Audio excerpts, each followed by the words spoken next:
안녕하세요. 오늘도 사연 살롱을 찾아주셔서 감사합니다. 저는 내일 모레 환갑을 앞둔 예쁜 딸을 하나 둔 엄마입니다. 저는 평생을 가정주부로 살아와서 그런지 대학교를 졸업한 이후의 삶은 온통 가족을 위해서 묵묵히 희생했던 기억밖에 없는 것 같아요. 하지만 덕분에 제 남편 그리고 제 딸이 별다른 어려움 없이 각자 할 일을 잘해 나갔죠. 저 같은 가정주부들을 만나 이야기를 해보면 아무리 가족일지라도 타인을 위해 희생만 해온 인생이 공허하고 부질없이 느껴진다고들 할 때가 많다고 해요. 물론 저도 그게 무슨 감정인지 아예 모르는 건 아니지만 보통 그런 분들은 가족들이 본인의 노고를 몰라주는 경우가 대부분이더라고요. 다행스럽게도 제 남편과 딸은 저의 희생을 통해 본인들의 일에 집중할 수 있었다는 점을 잘 알고 있었고 그 점을 늘 상기시켜주곤 한답니다. 자랑처럼 들리실지도 모르겠지만 그래서 저희 가족은 참 사이가 좋았어요. 딸이 결혼을 하겠다고 예비사위를 인사시키러 오기 전까지는요. 제 딸로 말할 것 같으면 어떤 부모든 제 자식 귀하고 소중한 건 마찬가지겠지만 저희 부부에게는 정말 둘도 없는 보물이에요. 결혼을 하고 몇 년간을 시도해도 임신이 안 되어서 정말 별짓을 다 해봤거든요. 임신이 잘 된다는 탕약도 지어 먹어보고 병원도 다녀보고 나중에 매일 절에 가서 공양을 하고 기도를 해도 아이가 들어설 기미를 보이지 않았죠. 시댁에서는 당연히 난리가 났어요. 자식 하나 낳지 못하는 몸으로 시집을 왔냐며 아들은 바라지도 않으니 딸이라도 낳아야 할 것 아니냐며 온갖 구박이 시작됐었죠. 여보, 나도 아이 갖고 싶은데 어머님이 자꾸 저러시니까 너무 힘들어. 내가 안 낳고 싶어서 안 낳는 게 아니잖아. 그러니까 나도 엄마한테 계속 말씀드리고 있어. 당신 좀 그만 괴롭히라고. 근데 옛날 사상이 강한 분이라 그런지 도저히 말을 안 들으시네. 미안해 여보. 대신 내가 더 잘할게. 날이 갈수록 시댁의 괴롭힘이 심해져 남편과 이혼이라도 해야 할까 고민했던 적이 수십 번이었지만 그렇게 막막한 상황이 올 때마다 다정하게 대해주는 남편 덕분에 매번 위기를 극복할 수 있었어요. 여보, 우리 마음 편히 먹자. 이렇게 우리가 불안해하고 예민해하면 와줄 아기도 안 와줄 것 같아. 나는 자식 낳으려고 당신이랑 결혼한 거 아니야. 그냥 당신이 좋고 당신이랑 평생 함께 살고 싶어서 결혼한 거지. 여보. 남편의 그 따뜻한 말 한마디 덕분에 저는 좀 제 욕심을 내려놓기로 했어요. 제가 결혼했을 당시에만 해도 자식이 없는 부부는 거의 없다시피 해서 자식 없는 삶이 어떨지 상상도 안 되긴 했지만 이 사람과 함께라면 상상해 본 적도 없었던 자식 없는 인생도 나쁘지 않을 것 같았어요. 그렇게 아무런 압박 없이 오직 서로를 향한 마음 하나로 부부관계를 하기 시작해서였을까요? 그로부터 2달 뒤 저희는 드디어 아이를 갖게 됐어요. 흐이고 이제야 인간 구실, 며느리 구실 좀 하겠구나. 응? 내내 저를 괴롭히던 시댁에서도 정말 거짓말처럼 시집살이가 뚝 끊겼어요. 그리고는 제 몸에 좋은 음식이란 음식은 다 보내주셨죠. 그때 감정은 참 지금 생각해도 묘했어요. 아이를 가진 것만으로도 저를 대하는 태도가 달라지다니. 제 뱃속에 있는 아이가 저를 구원해 준 것 같은 느낌까지 들었어요. 남편도 내색은 안 했지만 아이를 가지고 난 뒤로 안색이 더 좋아진 것 같았다면 제 착각일까요? 아무튼 저희 부부는 아이가 생긴 후로 더는 걱정할 일이 없는 사람들처럼 행복했어요. 그렇게 시간은 훌쩍 흘러 아기의 성별을 알 수 있는 시기가 찾아왔어요. 저는 아마 직감적으로 이 아기가 제 처음이자 마지막 아기일 거라는 걸 알았던 것 같아요. 당시 제 나이도 나이거니와 그토록 안 생기던 아기가 노산이 되어서야 찾아온 거였으니 다음은 힘들 거라는 확신이 들었죠. 축하드려요. 예쁜 공주님이네요. 그래서였을까요? 저는 당연히 뱃속 아이가 왕자일 거라고 생각했던 것 같아요. 그걸 스스로 인지한 건 담당이 입에서 직접 난 공주님 말을 듣고 어두워진 제 표정을 보고 나서였어요. 여보, 표정이 왜 그래? 응? 아니, 나는 우리 아이가 남자일 줄 알았어. 뭐? 당신 그런 거 전혀 상관없다더니 아들이길 바랬던 거야? 나도 내가 상관없는 줄 알았는데 아니었나 봐. 아무래도 우리 부모님도 그렇고 시댁도 손녀보단 손자를 원하고 계셨으니까. 여보, 아들이든 딸이든 우리 인생에 와준 소중한 아기야. 그러니까 너무 그런 생각 말자. 애가 들으면 얼마나 속상하겠어. 우리가 반겨줘야지. 그러네. 알겠어. 나도 모르게 어르신들 사상이 좀 세뇌가 됐나 봐. 딸이든 아들이든 상관없다고 생각했는데 실망했던 걸 보면. 근데 생각해보면 딸도 좋아. 첫째 딸은 아빠 닮는다던데. 당신 닮은 딸이면 너무 귀여울 것 같아. 늘 예쁜 말을 해주는 남편 덕분에 임신 후 오락가락하는 기분에도 저는 늘 일정하게 감정을 유지할 수 있었어요. 그렇게 10달을 보내고 저희 사이에는 드디어 예쁜 공주님이 태어났어요. 그동안 끊임없이 저를 컨트롤해준 남편 덕분인지 아이가 태어났을 때는 성별과는 전혀 상관없이 너무 얼떨떨하면서도 기쁘더라고요.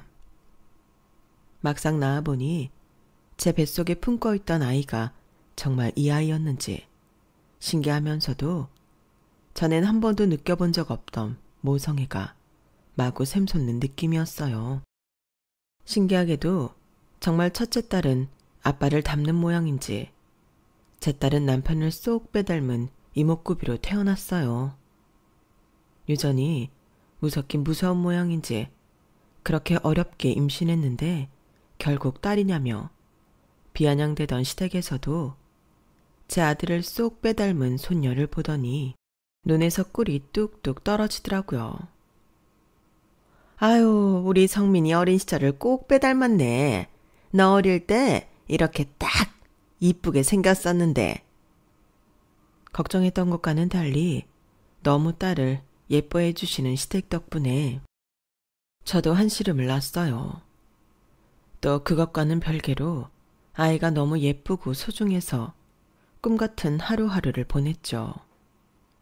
육아는 고되고 힘들었지만 딸의 미소 한 번, 애교 한 번에 마음이 스르르 녹았어요. 그건 남편 역시 마찬가지였죠. 여보, 우리 미나 낳기 전에는 우리 둘만 살아도 참 행복하다고 생각했었는데 정말 미나 안 낳았으면 큰일 날 뻔했어. 거기서 더 행복해질 수도 있다는 걸 처음 알게 됐어. 당신 덕분이야. 정말 고마워. 아니야, 여보. 당신 아니었음 나 미나 낳지도 못했을 거야. 나도 요즘 너무 행복해. 당신이랑 미나랑 이렇게 오래오래 행복하게 살고 싶어. 아이를 낳고 보니 스스로도 몰랐던 내 모습을 알게 되는 일들이 많더라고요. 저는 제가 이렇게 자식에게 헌신적인 부모가 될 거라고는 상상도 못했었는데 미나를 낳고 나니 정말 제 모든 것을 미나에게 쏟아붓고 싶어졌어요.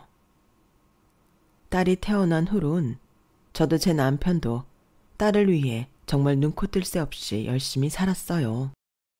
각자 위치에서 최선을 다해 사는 것만이 아이가 나중에 원하는 게 생겼을 때 다 들어줄 수 있는 길이라고 생각했거든요. 제 딸이라서가 아니라 미나는 정말 크면 클수록 외모도 수려해지고 똑똑해져서 중고등학교에 입학하고서는 성적도 계속 최상위권을 유지했어요.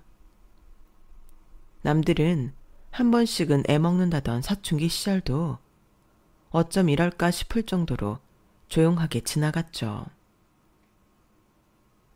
미나 엄마는 미나 낳기 전까진 마음고생이 그렇게 심했다더니 미나가 그걸 알았나 보다. 어쩜 이렇게 효도밖에 안 해? 얼굴도 이쁜 애가 공부도 잘하고 착하고 예의도 바르고 미나 같은 딸 하나 있으면 자식 열도 안 부럽겠어. 미나를 키우면서 알게 된 주변 또래 엄마들도 하나같이 미나 같은 딸이 없다며 부러워하고 칭찬했어요. 여보, 나중에 우리 미나가 결혼하겠다고 사위 될 사람 데리고 오면 어떨 것 같아? 아, 진짜 나 못 살 것 같아. 어떡하지? 그래도 미나가 좋다면 보내줘야지. 우리 미나는 꼭 사랑만 받으면서 살아야 하니까. 미나가 좋다는 사람이랑 결혼시켜주고 싶어. 맞아. 받아들이긴 힘들겠지만 미나 행복하게 해줄 수 있는 사람이라면 됐어.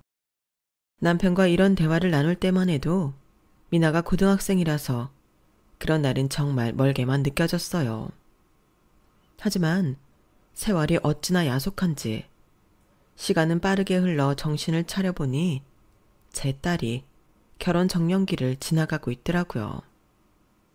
그 시간 동안 제 딸은 의대를 무사히 졸업하고 레지던트가 되었어요. 하도 하루하루 바쁘게 살아가다 보니 딸이 학교를 졸업한 후엔 얼굴조차 보기가 힘들더라고요. 그래서 딸이 결혼할 나이를 지나가고 있는 것도 몰랐는데 주변 지인들의 자녀들이 하나 둘 청첩장을 보내오는 걸 보면서 그제서야 실감을 했죠. 미나야, 너도 슬슬 어디 선이라도 봐야 하지 않겠니? 너 희진이 이모 알지? 엄마랑 제일 친한 이모. 그 이모 아들도 이번에 결혼한다더라. 엄마도 알겠지만 제가 선볼 시간이 없어서요. 시간 생겼을 때 사람 만나려고 하면 언제 만날 수 있겠어. 지금도 이렇게 바빠서 미뤄졌는데 더 늦기 전에 빨리 좋은 사람 만나 결혼해야지. 결혼을 하면 더 안정감도 생기고 일에도 집중할 수 있을 것 같은데. 나중에 얘기해요, 엄마. 오늘 일이 너무 피곤했어서. 딸의 정년기가 더 지나가기 전에 하루빨리 결혼시켜야겠다는 불안감에 아이에게 선자리나 소개팅 등을 알아봐 주겠다고 제안했지만 딸은 그런 제안 자체가 불편한지 늘 대화를 피하기만 했어요.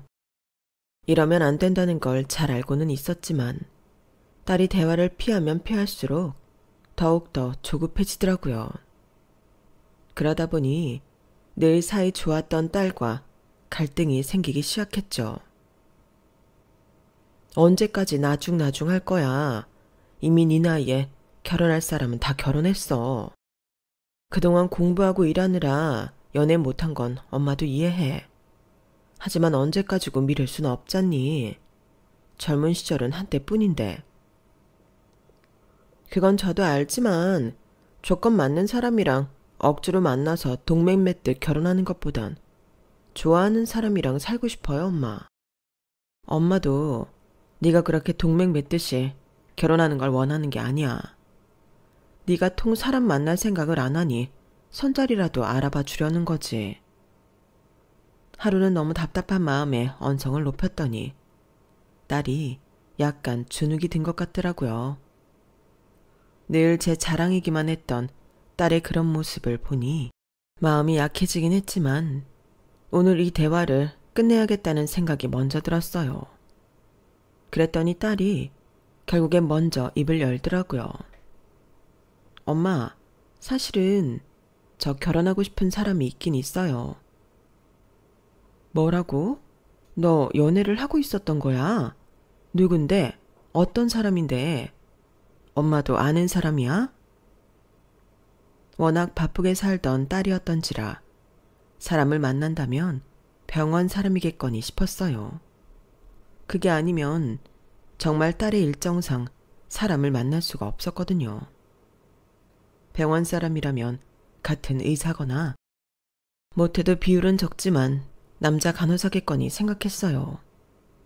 그런데 딸의 입에서 나온 남자의 직업은 다소 생소한 직업이었어요. 병원에서 일하는 이송요원이에요. 나이는 저보다 어리고 만난 지는 좀 됐어요.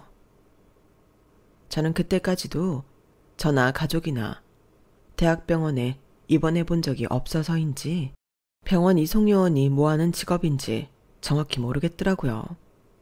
그래서 그때는 그런 직업도 있나 보다 하고 넘겼는데 나중에 알고 보니 직업이라기보다는 아르바이트 개념에 가까운 일이더라고요. 일도 불안정한 데다 주로 힘쓰는 일을 하는 거라 제 딸이 만나는 사람이라고 받아들여 주기엔 다소 꺼림칙한 게 사실이었어요. 편견이라고 할지도 모르겠지만 그래도 나름대로 명문대 의대 출신에 열심히 공부하며 살아온 제 딸이 너무 아까웠죠. 그래서 부끄러운 일이지만 처음엔 저도 이성을 살짝 잃었던 것 같아요. 내 자식 안 아까운 부모는 없겠지만 이건 아까워도 너무 아깝단 생각이 들었거든요. 공부만 했던 애들이 순수하고 세상 물정 몰라서 이상한 사람 만난다는 얘기도 들었던 터라 그게 현실이 된 것 같아 더욱 감정이 일렁였어요. 너 지금 그게 말이 되는 소리니? 같은 의사나 간호사도 있는데 무슨 그런 사람을 만나. 그럴 거면 차라리 선을 봐서 결혼을 하든지. 연애를 한 해 만에 한마디도 없다가 갑자기 이게 무슨 날벼락이니? 엄마, 이럴까봐 제가 이야기 안 했던 거예요. 직업만 보고 편견 가지고 무조건 나쁘게만 볼까봐.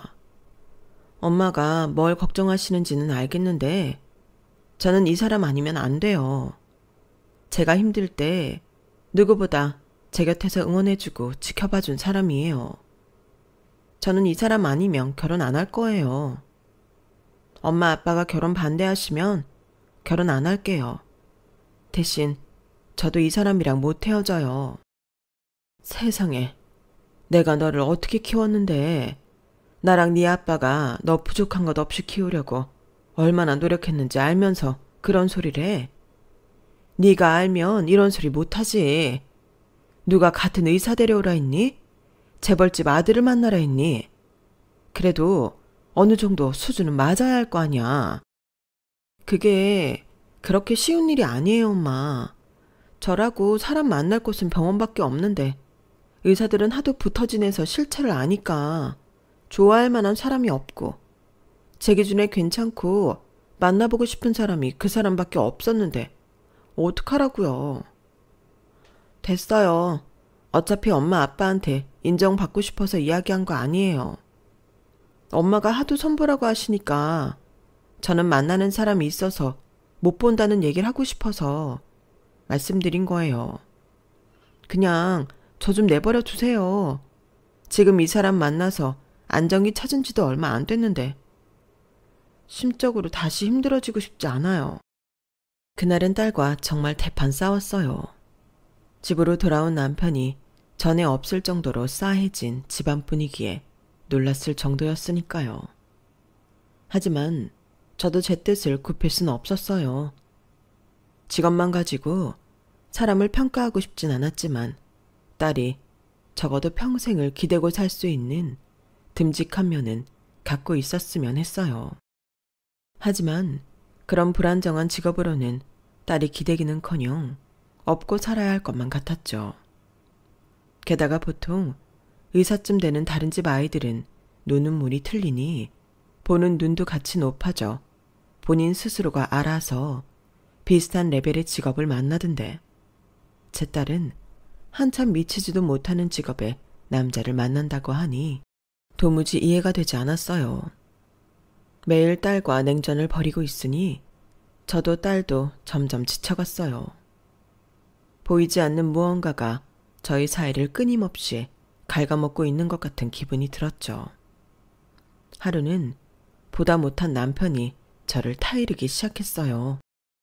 여보, 당신 마음도 너무 잘 알고 솔직히 나도 당신 뜻에 가깝지만 우리 미나가 여태 한 번도 저런 적이 없었는데 저 정도로 자기 뜻을 굽히지 않는 걸 보니 그 청년이 우리 생각보다 괜찮은 사람일지도 모르겠다는 생각이 들어. 우리도 안 만나보고 직업만 보고 반대하는 건 맞잖아. 막상 만나보면 우리도 생각이 달라질 수도 있잖아. 만나보고 판단해보는 건 어떨까? 만나보고도 별로면 그땐 미나도 우리 뜻을 존중해주겠지. 보나마나 뻔하지. 만나보고 싶지도 않아. 순진한 우리 딸 홀려서 의사 여자친구 만들었다고 자랑이나 안 하고 다니면 다행이지. 나도 이러기 싫지만 누가 봐도 우리 딸이 아까운 건 사실이잖아. 그걸 꼭 만나봐야 알겠어? 그렇긴 하지만 우리 딸이 저렇게 좋다잖아. 그 남자 아니면 결혼을 못하겠다잖아. 저렇게 고집을 피우는데 부모가 돼서 좋은 나이 예쁜 나이 다 지나가게 방치할 거야. 그러다 영영 결혼 적령기 놓쳐서 미나가 우리 원망이라도 하면 그땐 어쩌려고 그래. 우리 미나 얼굴도 예쁘고 직업도 좋은데 그깟 나이가 뭐. 그때 돼서도 미나 좋다고 할 남자는 널렸어. 내가 알아. 그때 되면 저놈도 미나랑 헤어질지도 모르는 거고 더 괜찮은 사람이랑 만나고 있을 수도 있지.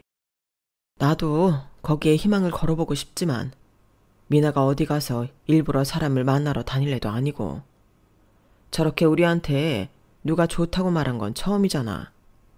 일단 만나보고 판단하고 싶어. 나는 당신이 싫다면 나라도 만나보려고 해. 미나 믿어보자 우리. 응? 아 정말 내가 정말 속상해서 못 살아. 남편의 설득에 저는 결국 남편 뜻을 따르기로 했어요. 남편이 미나에게 그 남자를 만나보고 싶다고 전하자 딸은 더없이 기쁘고 놀란 표정을 지었어요. 정말? 엄마도? 그래, 그렇다니까. 네가 그렇게 좋다는데 이유가 있겠지 싶어서 한번 어떤 사람인지 만나라도 봐야겠다. 저 믿어주는 거예요? 성주씨 진짜 괜찮은 사람이에요. 직접 만나보면 분명 좋아하실 거예요. 몇 주 내내 어두웠던 딸의 얼굴이 활짝 피는 걸 보자 참 싫은 내색조차 못하겠더라고요. 정말 이 상황이 현실이 싫었지만 최대한 딸 앞에서는 티내지 않으려고 노력했죠. 그렇게 딸의 남자친구를 처음 만나는 날이 왔어요. 안녕하세요. 미나 씨랑 만나고 있는 최성주라고 합니다. 거친 외모일 거라고 생각했던 것과는 달리 생각보다 딸의 남자친구는 반듯한 인상에 예의도 깍듯하게 차렸어요. 걱정했던 것처럼 날티도 전혀 나지 않았고요. 직업으로 인한 편견이 없이 만났다면 누구든 한눈에 호감을 살 만한 인상과 차림새를 하고 있었어요. 그럼에도 여전히 경계가 풀어지진 않았지만 식사를 하면서 이야기를 나눠본 결과 딸이 왜 그렇게 이 청년을 마음에 들어했는지 이유는 알 것 같더라고요. 저희가 본인을 마음에 안 들어할 거란 걸 눈치챈 건지 아니면 딸의 언지를 줬는지는 모르겠지만 식사 내내 저희를 섬세하게 챙기며 싹싹하게 굴었어요. 예의도 바르고 모난 것 없어 보이는 성격에 위트까지 있었죠. 매너도 좋고 천성이 자상한 사람인 듯 제 딸을 끔찍이 챙겨줬어요. 보는 저희가 다 눈꼴 시릴 정도로요. 사실상 딸의 연애를 생각했을 때 딱 이런 사람을 만났으면 좋겠다고 생각했던 표본인지라 정말 아쉽다는 생각이 들었어요. 직업만 좀 괜찮았더라면 바로 허락해 줬을 텐데 하는 생각이었거든요. 그래서인지 첫인상은 좋았지만 쉽사리 마음이 열리지는 않았어요. 하지만 그날 첫 만남 이후로 딸의 남자친구는 정식으로 저희에게 인사를 했기 때문인지 본격적으로 잘 하기 시작했어요. 엄마, 성주 씨가 명절 선물로 한우 보냈어요. 엄마 아빠랑 드시라고. 엄마 생신이라고 성주 씨가 꽃다발이랑 화장품 보냈어요. 열어봐요. 성주 씨가 보너스 탔다고 엄마 아빠한테 식사 대접 한번 하고 싶다는데 언제 시간 괜찮으세요? 첫날 본인 인상도 괜찮았는데 그 이후로도 쭉 이렇게 노력을 하니 차가웠던 마음도 점점 녹더라고요. 남편도 마찬가지였는지 점점 그 애를 높게 치기 시작했어요. 근데 그 성주라는 녀석 말이야. 요즘 젊은 애들 중에 이런 애가 없는 것 같긴 해. 요즘 뉴스 보면 이기적인 애도 많고 이상한 남자도 너무 많던데. 뭐 우리 미나보다 직업이 한참 모자라기는 하지만 미나가 이런 남자를 만난다고 생각하면 좋기도 한데. 당신 생각은 어때? 나도 마찬가지야 여보. 근데 성주가 직업뿐만 아니라 집안 형편도 어려운 것 같더라고. 미나 말론 그래서 공부를 못하고 바로 돈 벌 수 있는 일에 뛰어든 거라던데. 형편이 이렇게 다른데 우리 미나가 그걸 견딜 수 있을까? 나도 그게 걱정이긴 해. 그래도 계속 안부 연락도 하고 어떻게든 우리 만나서 식사라도 한 번 더 대접하려고 하고 그런 걸 보니 자꾸 아들처럼 느껴져서 안쓰럽네. 우리가 좀 도와줄 순 없을까? 남편이 그렇게까지 이야기할 줄은 몰랐어서 저는 깜짝 놀랐어요. 아무리 미나의 애인이고 나중에 결혼까지 할 수도 있는 사람이라지만 생판 남의 자식인 사람에게 투자를 해준다는 생각은 한 번도 해본 적이 없었거든요. 아니, 우리가 그렇게까지 해줘야 할 이유가 있을까? 그래도 우리 미나가 저렇게 좋아하는 사람인데 당신도 솔직히 그의 조건만 빼면 마음에 쏙 들잖아. 그 조건이란 건 어떻게 보면 우리가 채워줄 수도 있는 거고 저렇게 괜찮은 애는 찾기 힘든 게 현실인데 저희가 아니라 우리의 미래를 위해 좀 투자한다고 생각하면 괜찮지 않을까 해서. 그런가? 그래서 저흰 결국 딸의 몰래 그 남자를 한 번 더 만나보기로 했어요. 이야기를 들어보니 정말로 어릴 때부터 가정 형편이 어려워서 부모님의 빚을 갚느라 대학 공부도 제대로 못 마치고 휴학을 해놓은 상태더라고요. 그래서 빚은 다 갚았나? 아니요. 소액이긴 하지만 이제 얼마 안 남았습니다. 조금 있으면 다 갚을 것 같아요. 빚을 다 갚으면 공부를 더 해볼 생각은 있고? 그게 공부를 더 이어가면 좋겠지만 현실적으로 어려울 것 같아서요. 당장 먹고 살 생활 전선에 뛰어들어야 하다 보니 공부를 더 하는 건 쉽지 않을 것 같습니다. 그럼 우리가 지원을 해줄 테니 공부를 해보는 건 어떻겠나? 네? 그게 무슨 말씀이신지. 이 사람이랑 이야기해본 결과 자네 성품은 마음에 들지만 우리 딸에 비해 한참 모자란 조건이 영 마음에 걸리네. 우리 딸이 평생 남편 생계나 책임지게 하고 싶진 않아. 그래서 자네가 학이라도 따서 기본적인 조건은 좀 충족을 시켜줬으면 하는데 어떻게 생각하나? 우리가 공부를 시켜주면 열심히 해볼 생각이 있나? 아버님, 제안은 정말 감사하지만 아까 말씀드린 것처럼 저희 집에 아직 빚이 남아있어서요. 만약 학교를 다시 다닌다고 하더라도 빚은 다 갚고 시작해야 할 것 같습니다. 빚이 얼마나 남았는데? 빚은 1,000만 원가량 남아있어서 조금만 더 열심히 하면 갚을 수 있을 것 같습니다. 1,000만 원은 내가 빌려주겠네. 네? 정말요? 여보, 지금 자네 인생에 하루라도 빨리 대학을 졸업하는 게 맞아. 나이는 나이대로 찼는데 어느 세월에 빚 갚고 공부를 하나? 지금이야 몸 쓰는 일을 하고 있다지만 대학 졸업장을 따면 조금 몸이 편한 곳에 가서 일할 수 있겠지. 돈은 그때 갚아도 늦지 않네. 학비나 공부할 때 드는 생활비는 지원해 줄 테니 걱정 말고. 부모님, 빚 갚을 돈은 잠시 빌려줄 테니 나중에 꼭 갚도록 하게. 제가 생각해도 다소 파격적인 제안이었어요. 남편을 말리고 싶었지만 남편은 생각보다 더 진지하더라고요.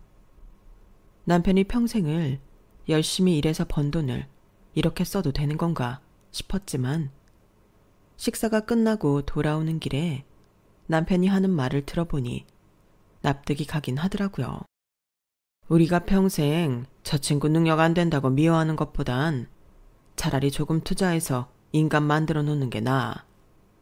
그게 미나를 평생 덜 고생시키는 일이고 저 애가 제 밥벌이는 해야 미나도 부담을 덜 거 아니야. 장기적으로 보면 이건 다 미나를 위한 일이야, 여보. 사실 지금 와서 생각해보면 그때 저 말에 쉽게 납득을 한 저도 그렇고 저런 어려운 결정을 한 번에 내린 남편도 그렇고 뭔가에 홀렸던 것 같아요. 아마 사연을 보시는 여러분께서도 아무리 그래도 그렇지 라는 생각을 하실지도 모르겠어요. 하지만 그때는 예비사위가 저희에게 하도 진정성 있게 잘하는 모습만 일관되게 보여줬어서 저희로서는 딸애가 좋다는 사람이 이렇게 인간성 좋은 모습을 보이니 놓치기 아깝다는 생각이 들었던 것 같아요. 저희 능력으로 도와줄 수 있는 부분, 채워줄 수 있는 부분이 있으면 차라리 채워서 저희 눈에 괜찮은 사위로 만들어보는 것도 나쁘지 않다고 생각했죠. 저희가 뜻을 전하자 딸은 조금 얼떨떨해 하면서도 기뻐했어요. 정말이에요? 엄마 아빠가 마음에 안 들어 하시는 줄 알았는데. 당연히 마음에 안 들었지. 근데 네가 이렇게 좋다는데 어떡하니? 미나 네가 이때까지 자라오면서 우리한테 반항 한 번 안 해본 착한 딸인데. 우리는 반대를 무릅쓰고서라도 계속 만나겠다는 사람이라 쭉 지켜봤다. 그런데 네 말대로 인품 하나는 참 괜찮은 것 같아서 우리가 투자하기로 한 거야. 조건이 마음에 안 들면 그건 채워줄 수 있을 것 같아서. 아무리 그래도 우리가 네가 고생하면서 사는 꼴은 못 보겠더라. 사람이 아무리 좋은 사람이어도 능력 없는 사람을 만나면 결국 고생하는 건 넌데 엄마랑 아빠가 그 꼴을 어떻게 보니? 엄마, 아빠, 너무 감동이에요. 어떻게 저를 위해서 이렇게까지 해주세요. 넌 태어나자마자 지금까지 엄마 아빠한텐 늘 행복만 주던 존재였어. 그래서 우리도 널 한번 믿어보기로 했다. 결혼 준비는 천천히 시작하도록 해. 정말 감사해요, 엄마.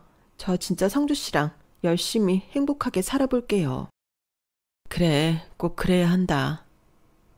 아이처럼 기뻐하는 딸의 모습을 보니 조금 힘든 결정이었지만 잘했다는 생각이 들었어요. 저희는 곧바로 남자 쪽 부모님에게 남아있다던 빚 1,000만 원을 빌려주었어요. 그리고 속전속결로 예비사위에 복학이 신청된 걸 확인하고 예비사돈과 만남을 가졌죠. 예비사돈 된 사람들은 소박해 보이는 인상에 저희 쪽에서 도움을 준다는 사실을 인식하고 있어서인지 굉장히 주눅이 들어 있었어요. 그래도 사람들이 기본적으로 선해 보였고 고마운 걸 잘 아는 사람들이라는 느낌이 들어 안심했죠. 첫인상은 사위를 봤을 때와 비슷해서 이래서 자식이 부모를 닮는다는 소리가 나오는구나 란 느낌이 들었어요. 저희 집에 미나를 시집 보내주실 생각을 다 하시고 정말 감사합니다. 의사 며느리를 드릴 형편이 아닌데 정말 어려운 결정 내려주셨어요. 우리 며느리 공주님 대접하면서 잘 지내겠습니다. 감사해요, 사돈. 거듭 미나에게 잘하겠다는 약속을 하는 사돈을 보면서 저희보다 더 나은 조건인 집안에 결혼시켜 미나가 시집살이에 시달리는 것보다는 오히려 공주님 대접받으면서 떵떵거리고 사는 게 나으려나 싶은 생각까지 들더라고요. 그땐 이게 전부 정말 저희 딸을 위한 길이라고 생각을 했어요. 딸에 대한 맹목적인 사랑이 방향이 변질되어 눈앞을 흐리게 만들었던 것 같아요. 그렇게 두 사람은 결혼 준비를 시작했어요. 두 사람의 결혼에 어쩌면 가장 큰 방해물이었던 저희 부부의 허락을 받아냈으니 아무것도 거리낄 게 없었죠. 결혼은 일사천리로 진행되었어요. 사돈 측에 집을 해줄 돈이 없으니 신혼집은 저희가 마련해주기로 했고 사돈 쪽은 혼수를 해오기로 했어요. 경제적으로만 봤을 땐 정말 저희 딸이 손해여도 너무 손해인 결혼이었지만 딸의 행복 하나만 보고 모든 지원을 아끼지 않았죠. 딸도 그런 저희의 마음을 알았는지 전보다 저희 셋은 더 애틋해졌어요. 엄마, 아빠, 저를 위해서 이렇게까지 해주시는 애 절대 잊지 않을게요. 은혜는 무슨 부모된 도리를 할 뿐이지. 엄마, 아빠는 너만 행복하면 된다. 그동안 네가 자라면서 우리를 행복하게 해줬던 걸 갚는 것뿐이야. 딸의 결혼식 날이 다가오면서 아쉽고 허한 마음이 계속 들었어요. 그래도 당일날은 괜히 울어서 예쁜 딸의 눈에 눈물 나게 하지 말고 기쁘게 보내주기로 다짐을 했죠. 시간은 빠르게 흘러 딸의 결혼식 날까지 눈 깜짝할 새 없이 달려왔어요. 곱게 화장을 하고 순백의 드레스를 입은 딸을 보니 정말 동화 속 공주님이 따로 없더라고요. 따님 결혼 축하드려요. 우리 미나도 드디어 가네. 그동안 딸 키운다고 즐거웠었지. 지인들의 축하 인사를 들으니 저도 제 인생의 가장 큰 행사를 치르는 느낌이 그제서야 들더라고요. 결혼까지 시켰으니 정말 부모로서의 역할을 다 끝냈다는 생각이 들었어요. 그렇게 한참을 제 딸의 미래를 축복해주는 사람들과 사진을 찍고 행복한 시간을 보내다 잠시 신부 대기실을 빠져나왔어요. 곧 있으면 화촉점화가 있을 예정이라 상태도 점검할 겸 화장실에 다녀오는 길이었어요. 로비에서 열심히 손님들에게 인사를 하고 있어야 할 예비사위가 누군가와 웃으며 통화를 하고 있더라고요. 그런데 그 모습이 왠지 평소와는 달라 보였어요. 순하게 웃던 평소와는 달리 어딘가 사람의 본성이 드러나 보이는 웃음이었다고 해야 할까요? 설명할 수 없지만 사람의 촉이라는 게 있잖아요. 어딘가 쎄해 보이는 표정이라 가까이 다가가 기둥에 몸을 숨기고 사위의 통화 내용을 엿들었어요. 그때의 감정을 지금도 잊을 수가 없어요. 야, 그래서 못 온다고? 아쉽네. 내가 대어를 낚은 걸 네가 못 봐서. 아우, 봤지? 인생 대충 살아도 순진한 잘난 여자 하나 잘 꼬시면 이렇게나 팔자가 핀다. 신데렐라? 뭐 그런 거 여자들한테만 해당되는 게 아니야. 내가 지금 현실판 남자 신데렐라라고. 야, 결혼식 끝나면 내가 와이프 친구 소개시켜줄게. 의사들이 은근히 공부만 한다고 순진하다니까. 거기다 부모님들도 대박이야. 완전 처가 식구들이 단체로 후고. 우리 집 빚도 갚아줘. 나 대학도 보내줘. 신혼 집까지 해와. 대박이지. 나 이식만 끝나면 의사 남편으로 신분 상승이다. 딱 기다려라. 이제 너 같은 평민이랑 놀아줄 시간은 없을 수도.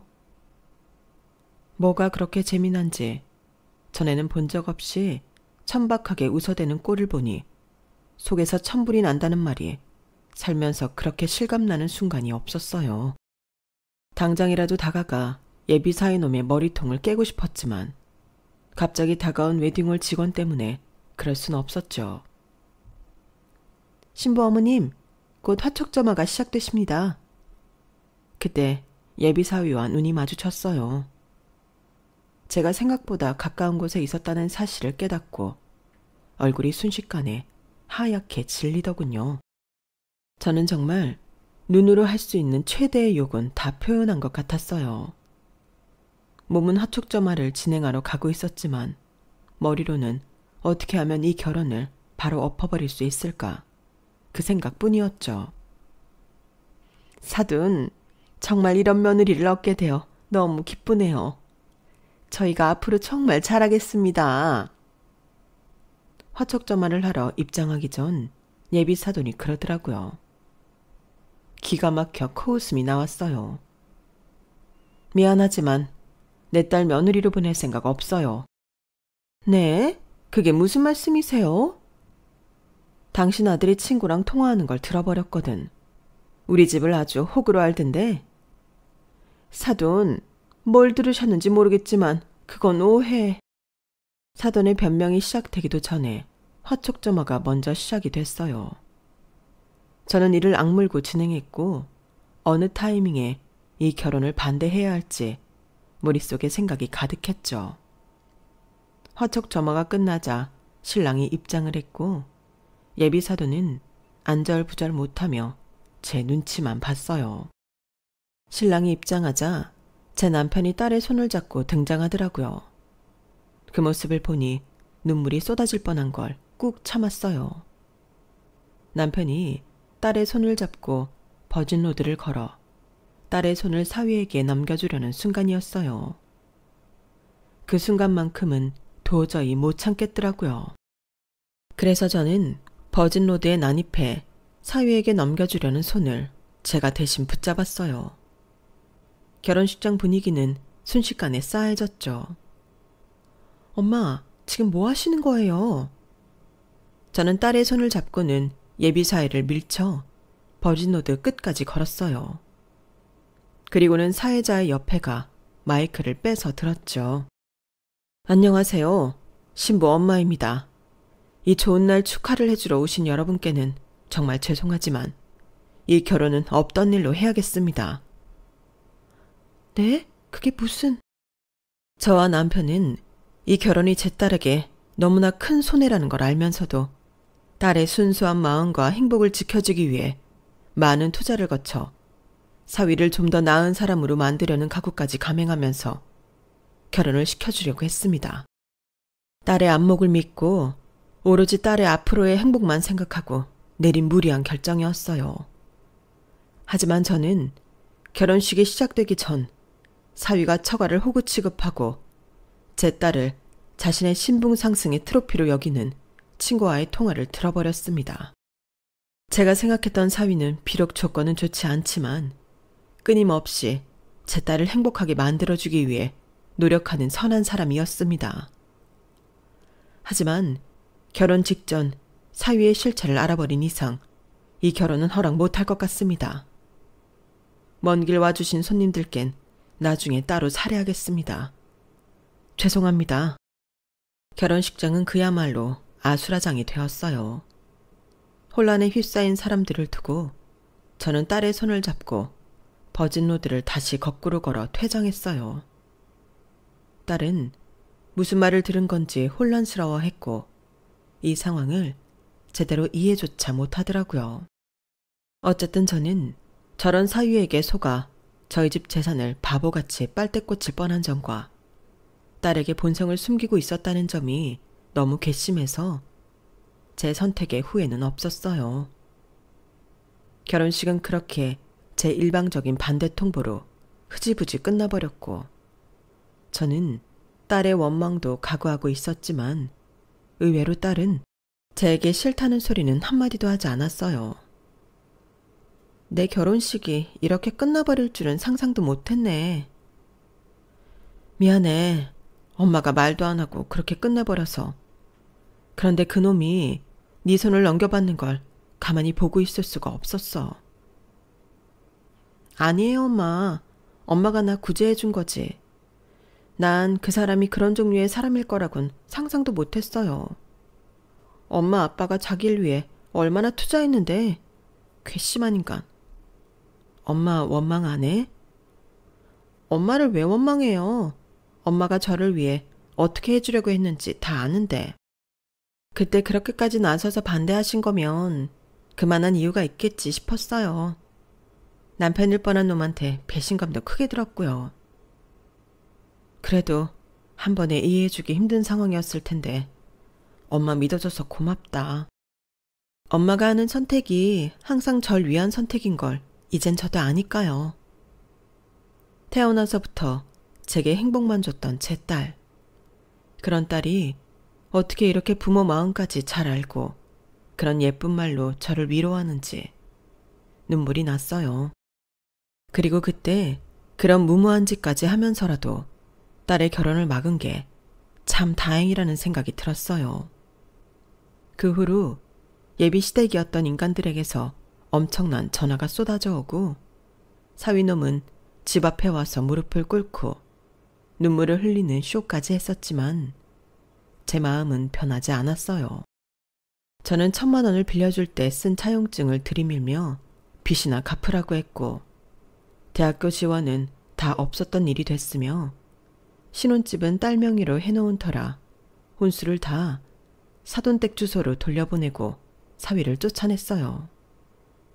지금쯤 아마 처치곤란한 혼수 때문에 애 좀 먹고 있을 거예요. 잘해주면 감사해야지 못할 망정 사람을 호구 취급하고 평생을 그대로 남이 힘들게 쌓아올린 명예에 빨대 꽂아 살려고 한 죄를 톡톡히 치러야 하는데 이 정도로 모든 걸 다 되돌려 놨음에도 아직까지 분이 풀리지 않네요. 지금은 그저 제 소중한 딸을 빼앗기지 않은 것만으로도 만족하기 위해 매일 남편과 스스로를 다독이고 있어요. 제 딸은 정말 좋은 사람이니 더 좋은 사람을 분명 만나게 되겠죠. 그래서 그런 걱정은 없어요. 하지만 이번 일을 계기로 딸도 어느 정도 본인과 레벨이 맞는 사람을 찾게 될 것 같다는 생각이 드네요. 여러분도 한쪽이 크게 기우는 결혼이라면 한 번쯤은 다시 생각해보는 편이 좋으실 것 같아요. 좋든 싫든 더 좋은 조건 쪽이 어떻게든 피해를 보기 쉽다는 사실은 변하지 않으니까요. 제 사연 들어주셔서 고맙습니다. 되도록 용기와 위로 주셨으면 좋겠어요. 항상 행복하시고 건강하세요. 여러분, 사연 댓글에 응원과 현명한 조언 부탁드려요. 좋아요와 구독은 저에게 큰 힘이 됩니다. 오늘도 좋은 일 가득하세요.